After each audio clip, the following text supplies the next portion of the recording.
Hey there, Film Buds. Welcome back to the Film Buds podcast. I'm your host, Paul. And I'm Lauren. And it is our first episode of the new year, officially. Woo! Happy 2023, everybody. Yeah, it's not as pretty sounding as 2022, but... No, not quite, but... But here we are, 2023, the year I turned 30. And so... we took a little bit of a week off to kind of do some planning and some prep for some things, get some stuff ready to go for the new year.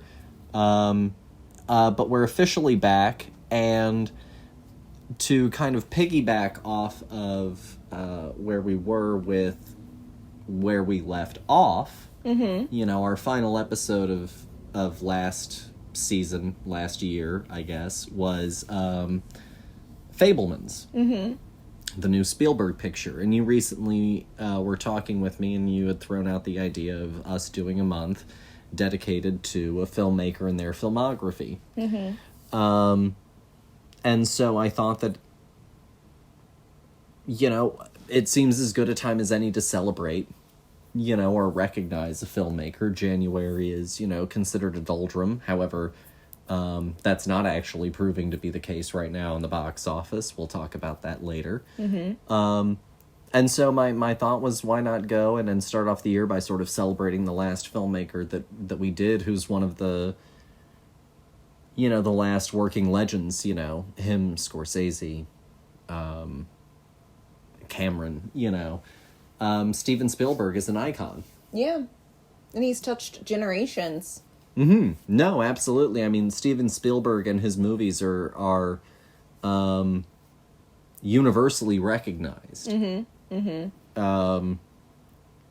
so kind of going off of that, it seemed like a great opportunity to sort of take that idea that you had thrown out and combine that with a Film Buds content month. Yeah. So all January, we're going to be celebrating... and recognizing and reviewing the filmography of one Stephen Allen Spielberg. But before we get going into all of that, dear, how is 2023 treating you so far? And are there any movies that you're looking forward to this year? Oh gosh, that's a great question about movies that I'm interested in watching this year. I mean, I guess so far we're only in the first few weeks of January at the moment, 2023. I guess my year is going good. So far so good. Can't complain. Good. But like as for movies that I'm looking forward to this year, I'm definitely looking forward to going to see Megan. The new Magic Mike movie sounds fantastic. I'm honestly looking forward to seeing Ant-Man and the Wasp: Quantumania. Is that what it's called? Cocaine Bear sounds great. The new Creed movie, I'm interested, if only just because of the fact of who's in it. The sixth Scream movie is coming out, which is going to be set in New York, which is it's going to be fun. I have no idea what that is. The John Wick Chapter 4 movie, fantastic. Not looking forward to the Mario movie. Gosh, we are seeing ads for the Mario movie constantly. Every movie, yeah. That movie's not coming out until April? Yeah, we are getting inundated with that bad boy. That's ridiculous. I am looking forward to the new Spider-Man Into the Spider-Verse movie that is like a multi-Spider-Man spider movie as well. Yeah, it's like a Citadel of Ricks Spider-Man thing. Yeah. This year Barbie sounds fantastic. This year sounds really great for movies, I'm not gonna lie.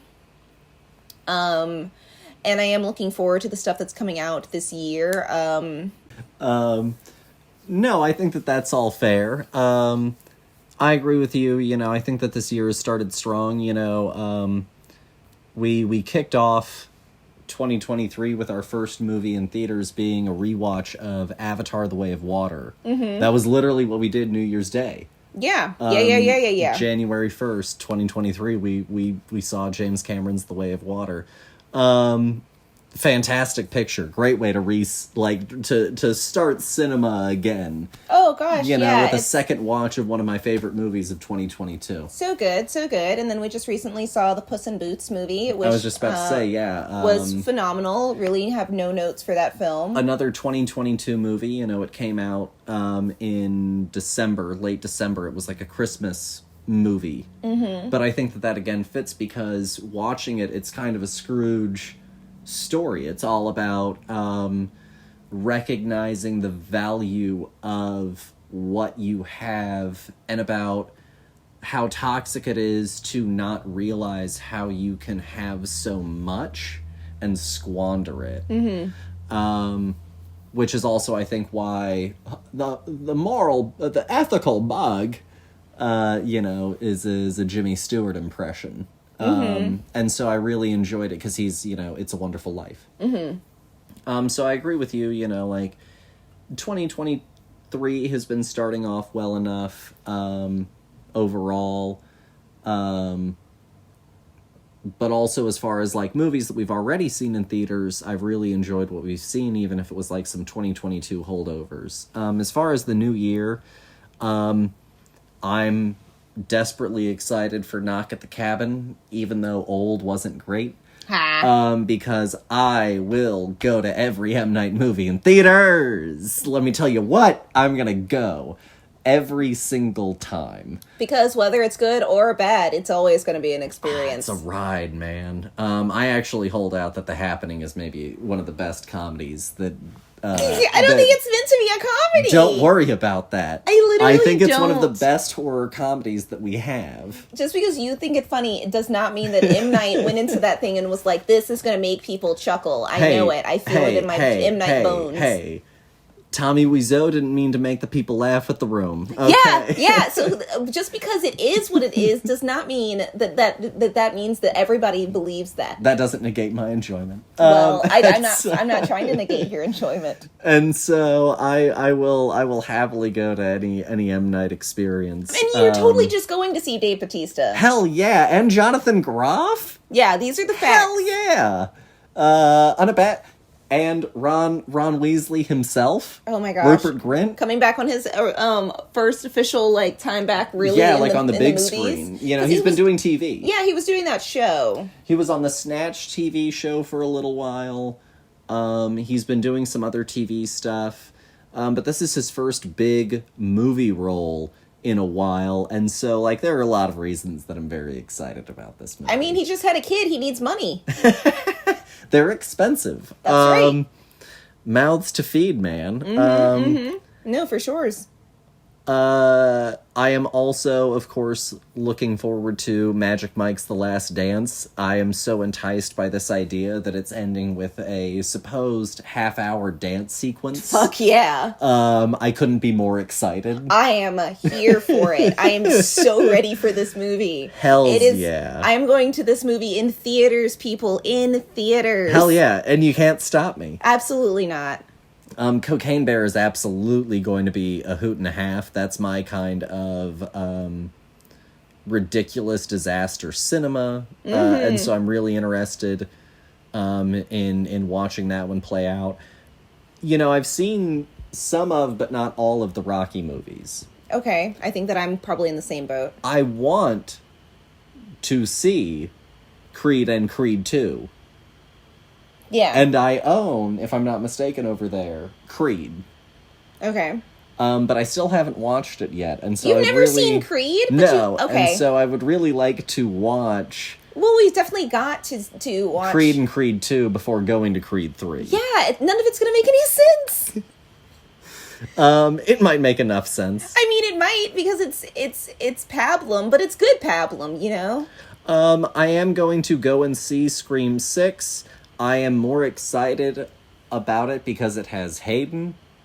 I am less excited because 5 Cream wasn't exactly as great as I wanted it to be, and maybe that's my own expectations about what the movie was going to be. But I think that this is going to be the actual, the movie torch that I wanted. Yeah, exactly. I feel like they gave us all the fan bait for the last one. Now they're like, all right, we're doing a real movie now. Yeah. It's like how they did with Black Widow. Oh, yeah, I guess. John Wick Chapter 4, always and forever, will go to. Dungeons and Dragons, I don't want to watch, but I can't wait to see how people react to it. Oh, that's fair. That's fair. I didn't know that that was happening, and I'm not excited for it. Renfield, couldn't be more pumped. We're getting Nicolas Cage as Dracula. Sign me up. Oh, well, that sounds exciting. Evil Dead Rise. I will always go to an Evil Dead movie. I loved Evil Dead 2013. It was a surprise, incredible remake. You know, like, it really blew me away. It's memorable. You know, I still think about some of the violence of that film and how intimidating and graphic it was. Fast 10, fuck yeah. Hell yeah to Fast and wow, they really are finally taking a bite and finally putting out that underwater movie, the Ariel Little Mermaid. Yeah, it's finally happening. God, it's been like 5 years. Spider-Man Across the Spider-Verse, I am so pumped for. Spider-Man Into the Spider-Verse, I've got the Mondo poster for it. I'm looking at it right now. And so when I heard about sequels, you know, immediately signed on board. Didn't need to see a trailer. And then I saw a trailer and I said, oh, Oscar Isaac is playing a maniac? Sign me up. Hell yeah. And I love Spider-Man. Spider-Man is truly one of my favorite, you know, of the Marvel characters, because he has been, more so than I think some of the other characters, just so varied, and his rogues gallery has such incredible breadth to it. More, you know, Spider-Man, I think, is really, you know, I know that everyone says that Iron Man is Marvel's Batman, but he doesn't have the same breadth of a rogues gallery. Spider-Man's Batman, or Marvel's Batman is Spider-Man. You know, he's got... What do you mean by a rogues gallery? His villains. Copy. You know, Batman has this incredible breadth. You know, you can name probably 2 handfuls of Batman villains. Yeah, but I guess I don't think that they're maybe looking at it as like a villain quota. I think that they're looking at it as purely this rich guy who's using his wealth. No, of course. But I was just talking in terms of like the richness of storytelling and the way that the character has been able to constantly reinvent himself. You know, and I think that one of the reasons that that Spider-Man and Batman have been able to go on so popularly for so long is also because of the fact that he's got great characters to play off of. Well, yeah, I think that that's fair, but I also think it's this weird relatability thing where it's like, you know, Tony is the smartest man on Earth also, on top of all of this. People can't relate to that. I'm looking forward to the new Indiana Jones movie. I'm looking forward to the new Mission Impossible movie. Part 1, boo. Yeah. Why are we seeing commercials for this now, guys?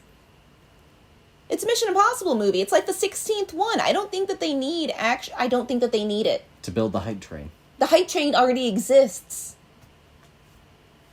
No, I mean, you're dead right about that. Excuse me. I am looking forward to Barbie. Hell yeah. And honestly, I'm totally game to do a double feature that day at the theaters. Of Barbie and Oppenheimer? Yeah. That's such a choice. Yeah, I'll take time off work to do it, too. No, we're not. But we can. I mean, all right. We'll do it on a day that's a holiday.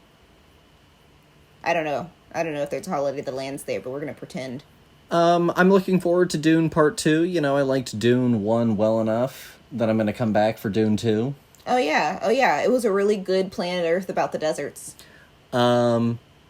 Scorsese's upcoming Killers of the Flower Moon, which has, of course... is this a book? It is based on a book. Okay. And it has DiCaprio, De Niro, Lily Gladstone, Jesse Plemons, John Lithgow, Brendan Fraser. So it's got an incredible cast, and I'm very excited about this one as well. Napoleon, the upcoming Ridley Scott film that is supposed to be coming out in 2023, we'll see if that actually does happen or not, is another one that I'm very excited for, because Ridley Scott doing history epics is great stuff. as evidenced by The Last Duel from 2021. Yep. That's a fact.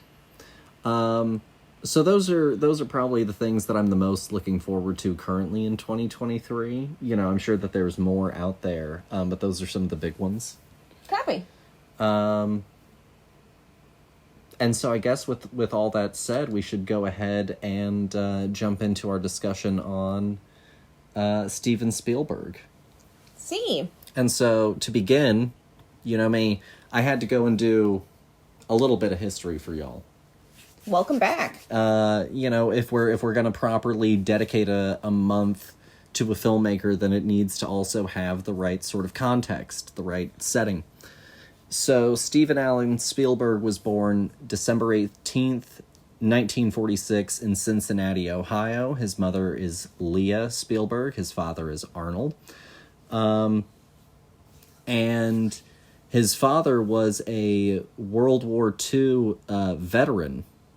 And he was also an electrical engineer who worked on computers and in computer sciences. He worked in all sorts of different sectors. He even ended up working at RCA for a brief period of time, the Radio Corporation of America. And his mother was a concert pianist. He was, you know, raised as an Orthodox Jewish child. And his paternal grandparents were from Ukraine. And so he actually also, beyond his father being a World War II veteran, as he grew up, he constantly heard about the war because his father's side of the family lost over a dozen relatives, estimated, in the war. If others survived, they just weren't heard from. But it's as many as potentially 20 that were lost. And he grew up for a brief period of time in Cincinnati and then New Jersey, but he actually spent a lot of his formative years when his father got a job that moved the family out to Phoenix, Arizona. And he spent a lot of his time out in Phoenix, Arizona, you know, out in the desert through his formative years, which he found very awkward. He was scared of a lot of different things. His mother was a woman who was scared of a lot of different things, apparently. His mother had a lot of phobias. And he similarly had some of that same anxiety about things. And he also faced a lot of anti-Semitism growing up in that time period. And then he finally, you know, hit a point where his parents divorced. After they had moved out to California, they moved out to LA, his parents divorced. He went to college, and he wasn't a very good student, so he didn't get to go to any of the colleges that he really wanted to, so he settled on a school.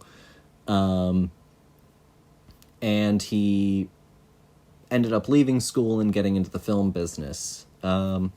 Throughout his life, he had always been fiddling with cameras and making little short movies. Apparently his father was the one that got a camera, but his father's idea of a home movie was leaning out the car window while he was actively driving and recording the scenery that they were passing.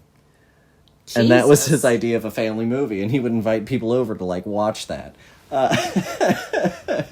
And so around the age of 5 or 6, Steven started picking up the camera and recording. You know, mostly it was probably whatever his dad was telling him to record. But he started to go and film things, you know, and he would record his own things. And slowly that turned into him making short films.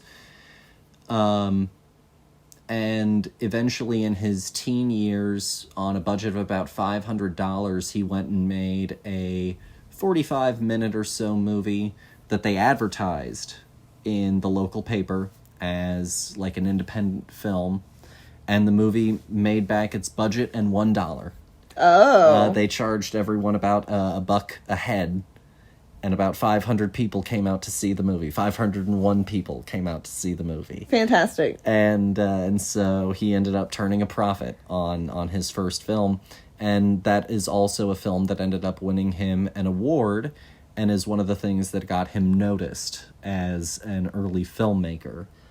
Beyond that, he was also, of course, obsessed with film, and when the family moved out to LA, he would spend 3 months of one summer sneaking onto the lot. He got a pass, for a week or so after he snuck on one time. Mm-hmm. And he ran into this executive. He very bluntly told him everything, that he had snuck onto the lot. And he was like, well, come back tomorrow and don't sneak on. I'll write you a pass. And he wrote him a pass for about a week. And it was over, and he just kept on coming on to the lot. And he was able to kind of do that for about 3 months before finally being caught. He got to watch Hitchcock direct a scene. Wow. Because he just walked into a soundstage. As one does, naturally.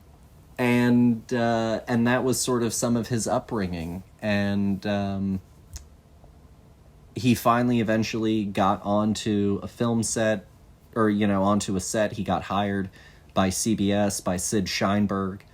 And he was about 19 when he was hired. Ha! Never would happen today, ever in a million years. And very quickly, he was on to directing television. One of the first things that he directed included Joan Crawford in a television episode of Night Gallery, written by Rod Serling, who was a part of Twilight Zone. Okay. And then he went through and he directed episodes of Columbo, and several other shows. And he was also at this time known, after being hired and working through this career, he was known as Sheinberg's Folly. Because he was this young gun that was signed to this huge contract for someone so young. Mm-hmm. And generally, he was perceived as a director that did not know how to direct actors. Well, of course he didn't. He was seen He had barely gotten out of puberty. He was seen as a geeky kid who knew cameras and knew lenses and could shoot things well, but didn't have a clue how to really direct an actor. Mm-hmm. And so, for a lot of the old guard, he was called Sheinberg's Folly. But he had gone and he directed TV, and he was doing that well enough for a while. And his assistant came to him one day and said, there's this short story that is being propertied for a television picture. I think that you should read it. I think that it's right up your alley. I think that you would be interested in it. Give it a read. It's not with us, it's with someone else, but if you're interested, I can make a call to that person and we can get a meeting arranged. Okay. So he sat down and he read the script, or he read the short story, and it was Duel. Mm. And he was enthralled by it. This idea, of this man pursued by this faceless foe. And it was kind of in the vein of some of the stuff that he was interested in. And, he liked this sort of working class vibe to it. And so he told his assistant to make the call. And the guy that branded him Sheinberg's Folly was one of the people who branded him Sheinberg's Folly was one of the guys producing this picture. Fantastic. And so he got on the phone with him and he said, listen, I'm very interested in making this movie. I would like to sit down and talk with you about it. So they sat down, they worked it out, and they landed on a deal. And so he ended up going and shooting the movie. It ended up being a theatrical release here in the United States. And then it went on to be a theatrical release internationally. Mm-hmm. And that's, I guess, where we'll leave it, right up into our review for Duel. Amazing. So Duel came out in 1971. It is written by Richard Matheson. He adapted his own short story of the same name.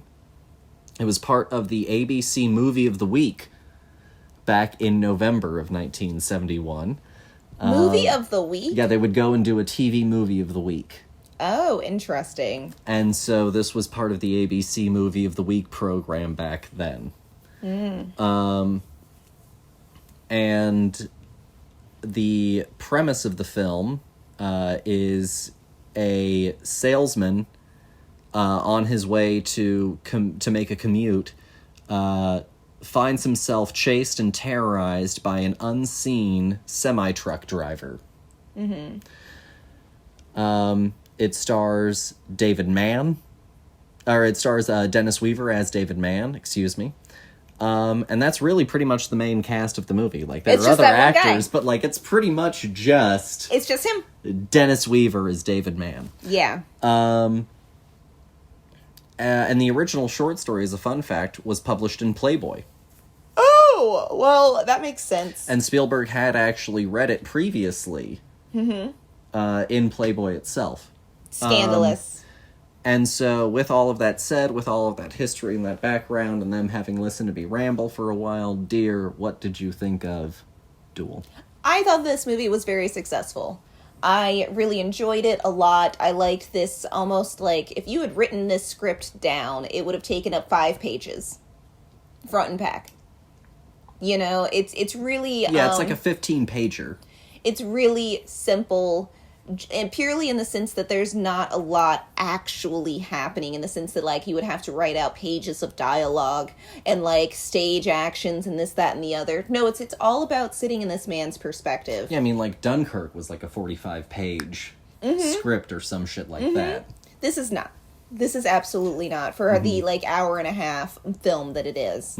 Or however long it is. It's somewhere around the 90-minute mark. It's a 91-minute movie. Fantastic. I'm Rated glad that PG. Rated PG, indeed. Like, this movie nowadays would have definitely been slapped PG-13. We can still get away, I think, maybe with a PG on it. I think that this would be PG-13 purely because of the violence. The sense of terror. Yeah, exactly. Motorized terror. PG-13 for motorized terror. Exactly. Some made up thing exactly like that. Motorized terror, indeed. That sounds absolutely fake. But they'd slap it on a movie tomorrow. No, but I really enjoyed this movie a lot. It reminded me of Maximum Overdrive, which came out later, which I feel like is very influenced by this movie, but it was also probably a little bit... This movie is the serious version of that one. Maximum Overdrive is funny. 86. 15 years later. Yeah, Maximum Overdrive is hysterical. It's a good romp of a ride where you're really sitting in this man's terror, and like him, you're not understanding why you've kind of been targeted by this person, you know, because this truck has allowed several people to pass it in order to continue his pursuit of David Mann, you know, and what makes this guy the thing that really pissed him off, and it really raises a lot of questions about what about him, you know, I guess tipped him in this direction. You know, it wasn't the old people. He didn't turn on the old people that drove by. It's this guy in like a sports car almost, this like nice hot rod, bright red, you know, while he's driving his dingy semi truck that is half rusted out and the other half is dirt. And I think that it's maybe a little bit of this like what did you call it earlier? This upstairs and downstairs drama. You know, the haves and the have-nots. Yeah, we were talking about like Glass Onion and The Menu and some of the other movies that came out this year, and we were talking about the basis of wealth inequality as a narrative form. And I think that that's like very prevalent in this film as well, because we don't ever go into masculinity and wealth. Yeah. This kind of what is I guess road rage. What is beneficial about it? It's what is being in a car give to people that like being on the ground doesn't. You know, especially when you are not one who does, you know, physical violence. You are now in this vehicle that gives you power. And like this guy is in a semi truck. He is in the biggest vehicle of power. You know, he can do the most damage to anybody in this, and he takes it out on this guy who he feels like has done him wrong in the most benign of ways. But for him is this huge, you know, a slap to the face of a kind. And I found this movie to be very successful in this sense of terror of whether or not our protagonist is actually going to survive this duel with this faceless semi-driver. No, absolutely. Duel is a movie that I've heard more about than I've ever seen. I've never seen Duel. This was my first time watching it. I had seen some bits and pieces of Duel throughout the year, but it's never been one that I've sat down and watched start to finish.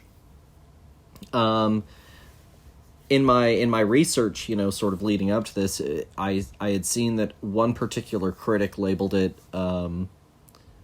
the best debut film of a filmmaker ever. Okay. That it showed really his sort of innate mastery of the medium. Mm-hmm. And I think that is definitely fair, as far as TV movie goes, especially by 70s standards at that particular point, he's breaking ground. Oh, I definitely see why they were we can put this things in theaters internationally. Mm-hmm. Honestly, I think they could have gotten away with putting it in theaters in America. No, honestly, domestically. I don't see any reason why this film is labeled as a TV movie. I think that this movie hits at the same sort of angst to a degree. You were talking about the upstairs downstairs drama of it all. I think that it hits at the same sort of, even if it is 71, frustration, stagflation, economic woes that underpin some of Texas Chainsaw Massacre. Oh, yeah. It's a gas truck, that he's following behind.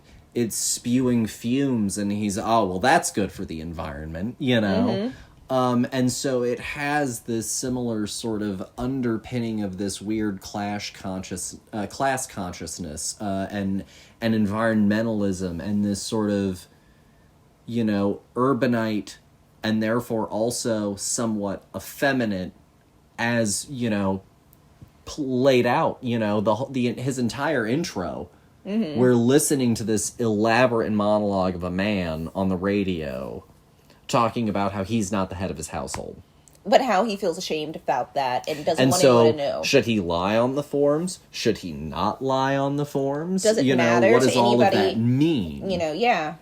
And so I think that you've got a lot of those same sort of, sociological underpinnings at play in this narrative. And I think that all is also, correlated with that, his phone call with his own wife, the fact that she is over here, basically being you are going to be home, you are going to do these things. And he basically just kind of tells her, yes, dear. But also what's really interesting is this idea that she was mad at him because they went to a party the night before. He's calling her to apologize because they went to a party the night before, and she felt like she was essentially sexually harassed, sexually assaulted by potentially his boss, or at least someone that they know mutually. And she felt that he didn't do enough in the way of her honor. Yeah. And so what's also really interesting is I did decide it's called Duel. So I did look up Duel just by pure definition. Mm-hmm. A contest with deadly weapons arranged between two people to settle a point of honor. And so I think what's really interesting is that for him, this duel is imbued with everything that is sort of funneling him to this point of being challenged in a way that he didn't expect to be challenged. Mm-hmm. He used his turn signal, checked to make sure it was safe, moved around the truck that was moving slower than him, and went about his life. This guy decided to target him because for him, he's sort of the perfect yuppie scum. Yeah. He's everything that he doesn't like about this world that he's in right now.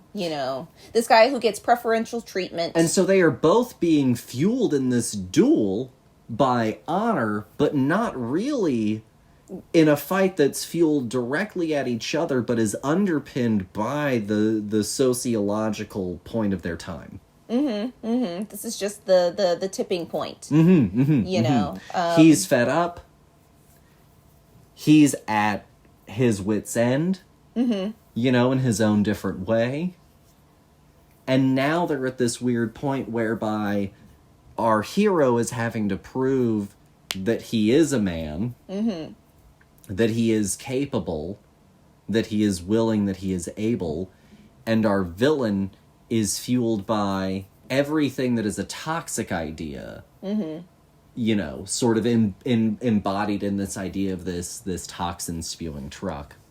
Yeah, no, honestly, like, good job, Steven. I'm very impressed by this. It doesn't feel, I guess, like a Steven movie, but other than, like, the fact it that feels like a horror movie. Like, there are does. even some shots where it's like a canted, you know, sort of angle, and it almost looks a little bit Raimi-esque. The whole there are some opening real horror shot. shots in this. The whole opening shot of us following the car from the, like, the literal hood perspective of driving yeah, it's down like the road. license plate. Yeah, you know, yeah, like yeah. you're close to the road. And just going on this commute while listening to this talk show, you know, this Ask Betsy Sue show about your life, you know.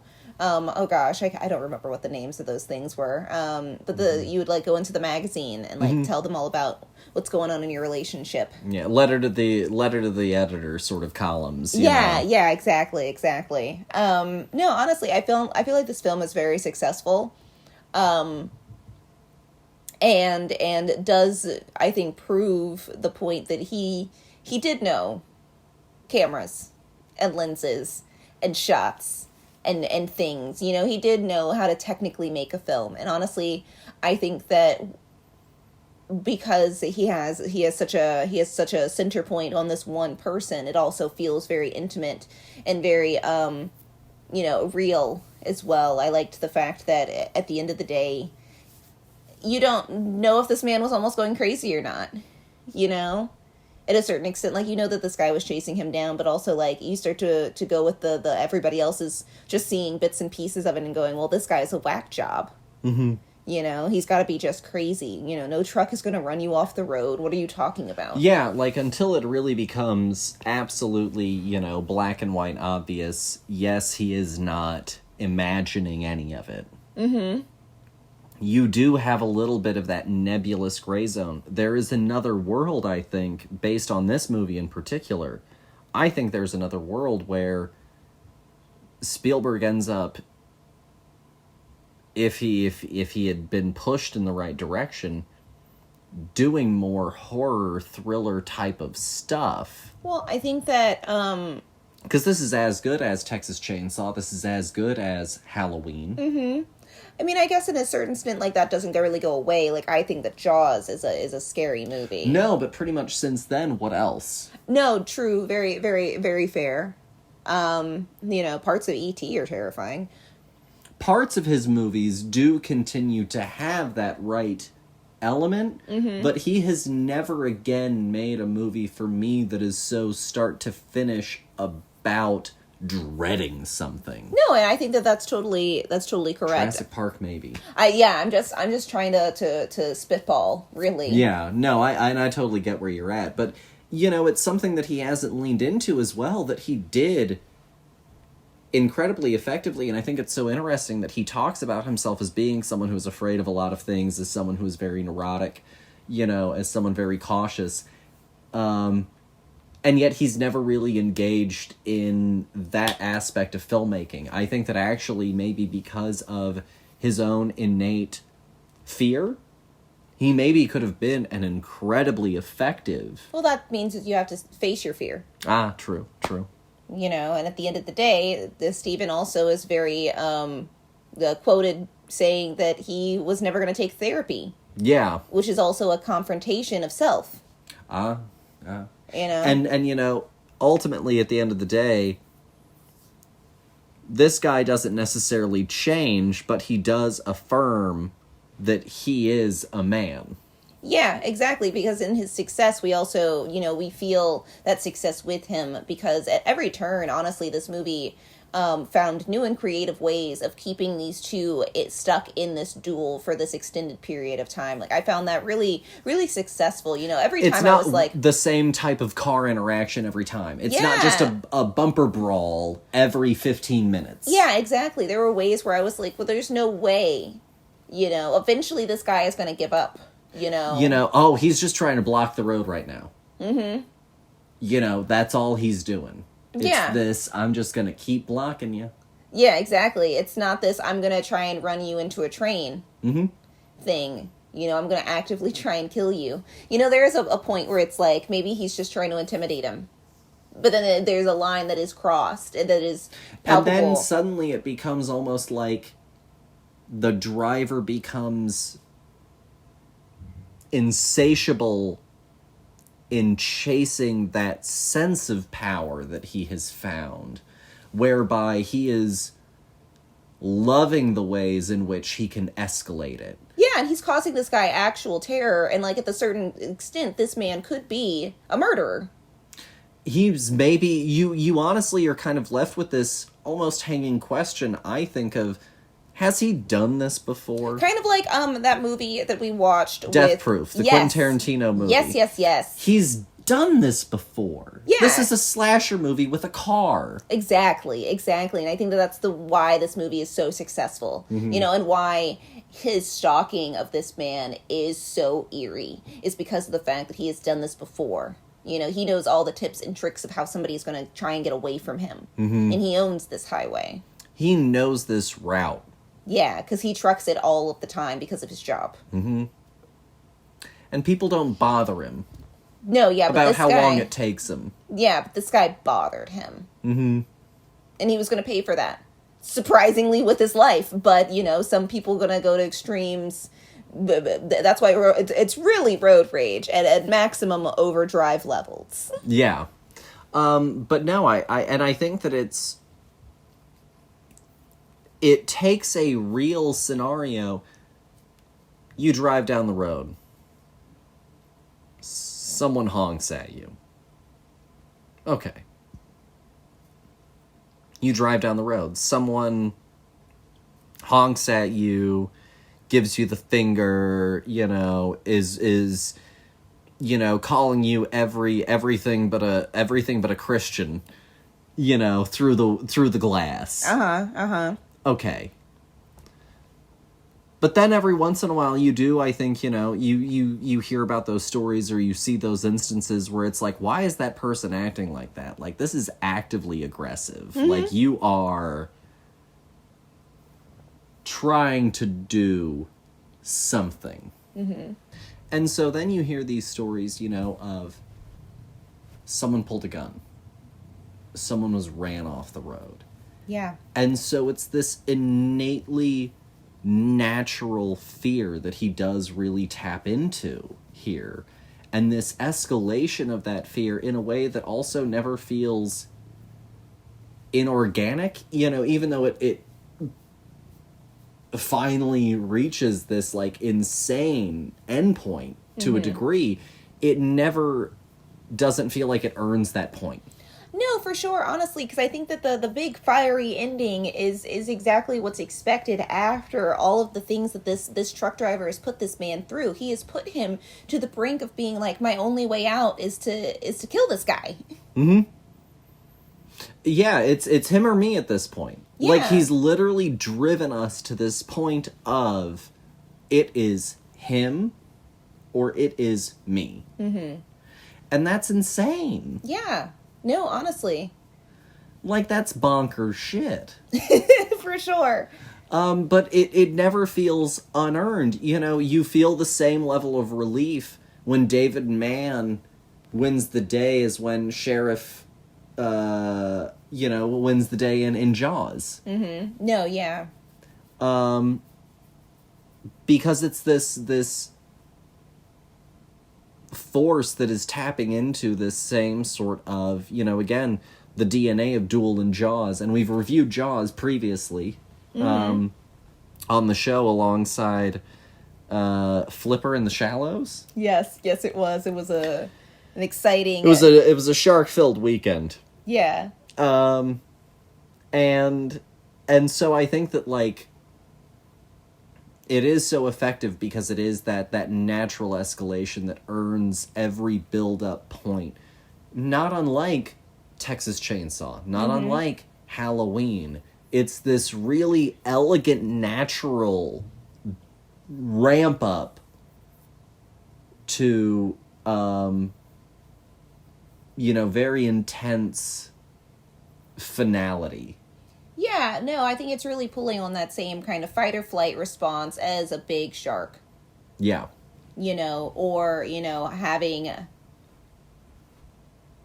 aliens come down. It's this, what is in these tough scenario, where you, as a person, what side are you going to be on? And how is it presenting itself as well? Is it coming as friend or foe? Exactly. And I think it also, this movie, I think, also does hit at some of the paranoia and prejudices that people have on both sides. Yeah, for sure. And it's really clever and poignant because it's also just a little bit before when some of those issues were really at their peak boiling point, even in American context.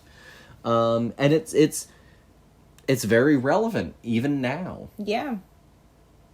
So if you had to give Duel a rating out of 5, what would you give it? I think I'm gonna give Duel. I'm gonna give Duel a solid 4. Okay. I think that at the end of the day, this movie is very effective, but also very simple.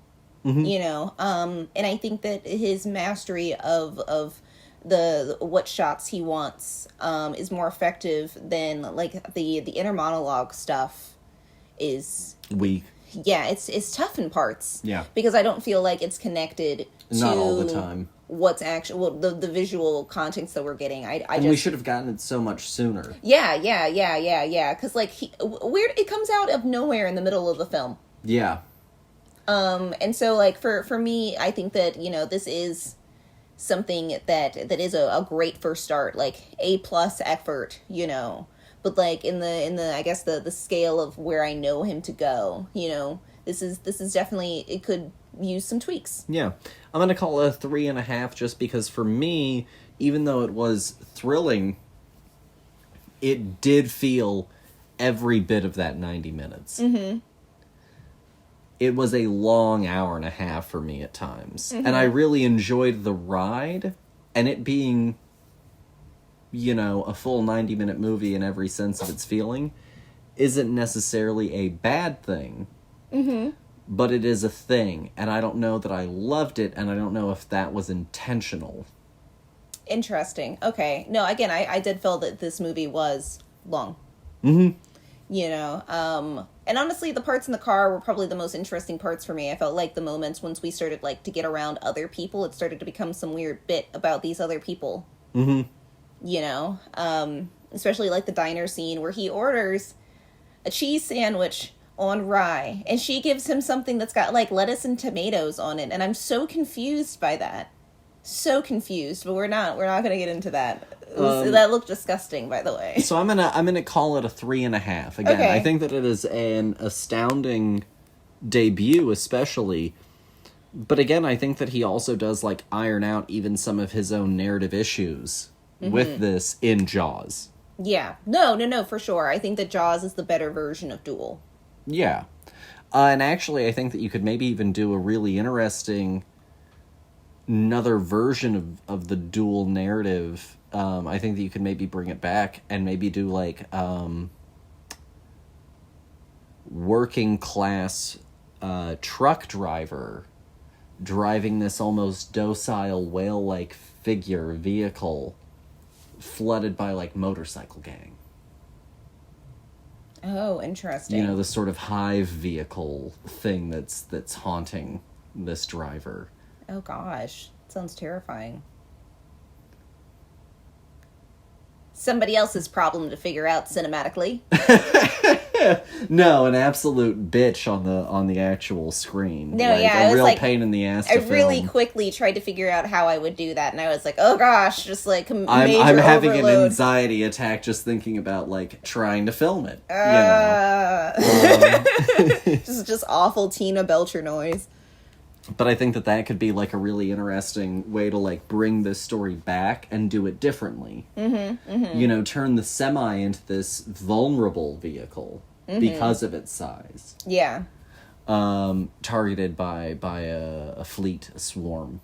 Interesting. Of small but Maneuverable and deadly vehicle. Yeah. Just as faceless and formless.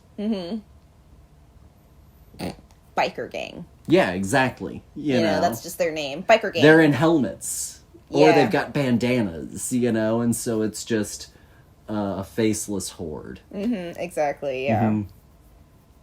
Maybe it's set in like South Dakota or whatever, wherever the Sturgis rally is. Ah, interesting. You're coming up with great ideas, see? Well, I was thinking, This is workshopping. I was like, how do we hide the fact that, these bikers will also stop at places, but he won't be able to figure out who they are amongst the people. And I was like, we'll just make it everybody's a biker. Yeah, he stops at a biker bar.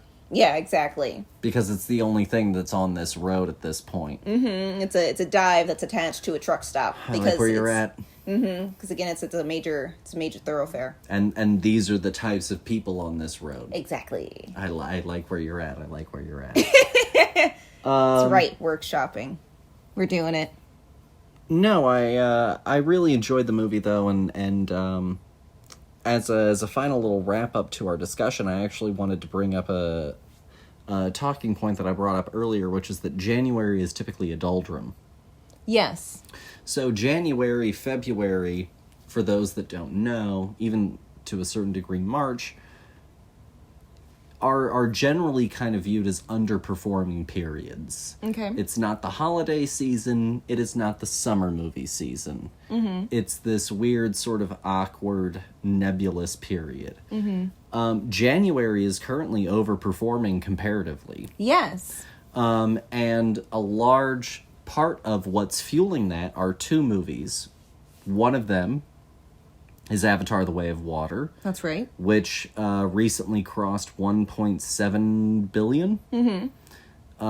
James Cameron is like the only director to have 3 movies over $1 billion or something like that, you know, or 1.5 billion. You know, it's record breaking. But then the other thing that has actually really been a big hit that has been very surprising is Megan.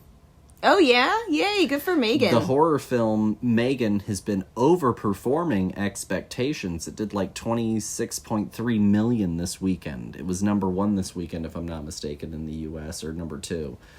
Wow. It did really phenomenally. It's already been cleared for sequels, right? Yeah, no, it's already blown the barn doors off so much that they're like, Megan 2. And Netflix is over here being like, perfect, subscribe. Like, we don't already have all of your money. It's a theatrical thing. Well, no, I know that, but I'm just saying about Glass Onion. Oh, yeah. They could have continued to make money like Avatar making 1.7 billion. Or Megan overperforming. Because Glass Onion did gangbusters. The theaters actively asked. No, exactly, but they were like, no, we're going to get those people who aren't subscribed to Netflix to subscribe to Netflix to watch Glass Onion, but plot twist of the century. They watched it once and left. Or everybody who already wanted it already owns it, so therefore you're not really getting any more money. Yeah. Or there were some people who saw that it was in theaters, missed it, and said, well, then I'm not going to go. Or I'm going to watch it at somebody else's house who owns Netflix. Yeah. And I'm going to watch it for free. For free, Netflix, for free. Because even if you crack down on passwords, people will just go over and watch things at other people's house. Yeah. And also, like, you crack down on passwords, sure, whatever. We got, like, 5 people attached to our Netflix. Come for us. You know, you haven't yet. And so it's very interesting, though, that, like, you know, 2 of the things that are doing so well are a second movie to an original IP. and an original horror movie. And they're saving the January box office comparatively. You know, No, yeah, they're I mean, doing we've great. gone to the movies more times in December and January than we have in months. Yeah.